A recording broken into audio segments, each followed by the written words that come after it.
Assalomu alaykum hurmatli YouTube kuzatuvchilari. Biz navbatdagi 200 kvadratga yaqin obyektimizga isitish tizimini o'rnatib yakunlab berdik. Bu yerlar ma'lumot o'rnida aytadigan bo'lsak, oldin eski montaj qilingan ekan. O'sha tokda ishlatilgan to'pli pol bo'lgan. Endi uni o'rniga biz hozir o'sha ayrim joylariga radiatorlar qo'shib berdik. Bu yoqda mana kottej forma qilib solingan uylar ham bor, mana chiroyli qilib qurib qo'yishgan ekan.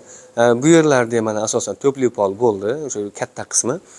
Endi o'sha orada ozgina o'sha qo'shimchalar qilib bergan joylarimiz bor. Bir 6 ta radiator o'rnatib berdik. Shu bir 60 kvadrat atrofidagi obyekt bo'ladi. Bu yoqlari hammasi o'sha eski tokda ishlagan to'pli pol bilan qolganini biz o'sha to'pli polga moslashtirib, xudo xolasa montajlar qilib berdik. Hozir mana shularni birma-bir tanishtirib chiqishga harakat qilamiz. Radiator o'rnagan xonalar u yoqda bor. Endi ayollar borligini hisobiga u yoqqa kirmaymiz. Mana bu yerlar bo'lgan. Xo'sh, endi bu yoqdagi xonalarni ko'rsatamiz. Mana radiatorlarni o'rnatib bergan xonamizni bir ko'rsatadigan bo'lsak, bu yerda mana uzoqligi uchun masofa uzoq, kamiga mana to'pli pol qilingan. Ko'rib turibsizlar, hozir yakunlangan. Endi demoqchi bo'lganimizki, katel yoqqanimizga hali hech qancha bo'lmadi. Bu yerga issiqlik ham yetib kelgani yo'q. O'z-o'zidan mana to'pli polligini hisobiga masofa uzoq.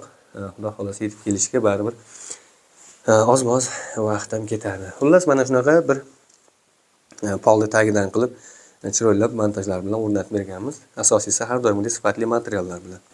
Bu yerda asosiy biz qilib bergan ishlar nimalardan iborat bo'lyapti? Buni ma'lumot beradigan bo'lsak, bu xonadonimiz obyekt katta, anchagina katta. Bu yerda mana oldindan o'zi ilgaridan o'sha to'pli pol qilingan, to'pli pol qilingan edi. Endi biz mana shuni liniyalarni yangilab berdik. Hozirgi kunda mana ko'rib turibsizlar, hammasi o'sha polni tagidan qilib chiroylab liniyalar yangilab berdik va hozir ko'rsatamiz, katyolni ham o'rnatib berdik. Bu xonadonimizga o'rnatib bergan mana katyolimizni ko'radigan bo'lsak, 20 talik, ya'ni 20 kilovatlik bakli katyoldan qo'yib berilgan. Sof Optima avtomatidan qo'yib berildi. Xudo xolasa ko'mir bu yoqdan solinadi. Ko'mir bu yoqdan solinadi. Mana bu yerda o'sha shinega o'zi haydab berib turadi, ventilyatorlari, hammasi xudo xolasa chiroyli. O'sha biz qilib bergan ishlarni mana o'sha liniyani polni yangilab berdik. Qo'shimchasiga mana katyolni montaj qilib ustanovka qilib berdik. Hozircha mana shunaqa ishlar qilindi. Bu yerga ketgan rasxoti o'shanda jami bo'lib, o'sha liniya yangilash materiallari, usta haqqi, katyoli hammasi o'tib 26 million 500 ming so'm rasxot ketgan. Mana shunaqa xizmatlar kerak bo'lsa, xudo xolasa vodiy bo'ylab xizmat ko'rsatib beraveramiz. Ekrandagi raqamlarga aloqaga chiqaverasizlar.